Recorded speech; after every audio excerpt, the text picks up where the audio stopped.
আচ্ছা সুকন্যা, তোমার তো ছিল ডিসমেনোরিয়া ছিল, খুব যন্ত্রণা করতো, তার সঙ্গে মাথা যন্ত্রণা ছিল আর পায়ের যন্ত্রণা ছিল।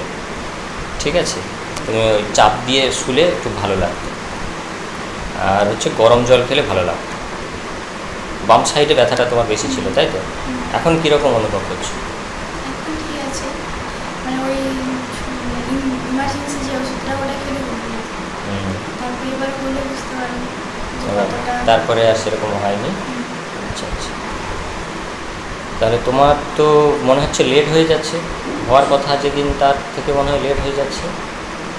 এখন তো মাস শেষ হয়ে গেছে, হ্যাঁ, তাই না? তুমি এসছিলে 12/7, তাহলে তোমার হওয়ার কথা ছিল আরও আগে, একটু লেট হচ্ছে মনে হচ্ছে, তাই না?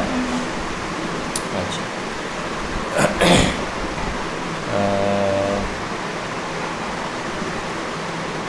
তোমার অতীতে ছিল অ্যাজমা ছিল,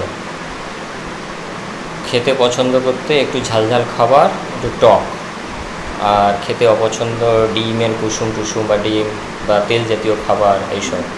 তৃষ্ণা এখন কীরকম? এখন বেশ। মোটামুটি এসছে। জিভটা দেখাও। আচ্ছা,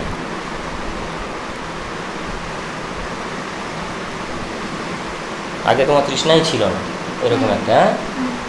এখন তৃষ্ণা আছে, সহজেই কান্নাকাটি করে ফেলতে, এরকম বিষয়টা ছিল, বকে টকে দিলে, আর একটু রাগ ছিল। এখনো আছে। এখনও রাগটা আছে? আচ্ছা, খেয়েছো, আশা করি আস্তে আস্তে আরও ঠিক হয়ে যাবে। ঠিক আছে।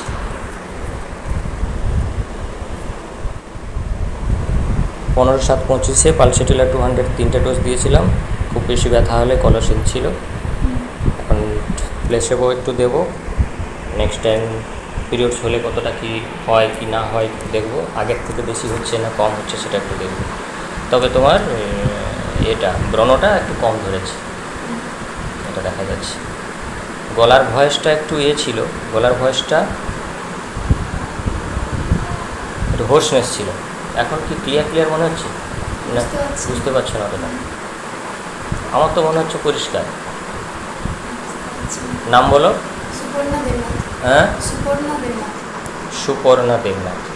ও, তোমার সুপর্ণা, আমি তো লিখেছি সুকন্যা। সুপর্ণা, ঠিক আছে।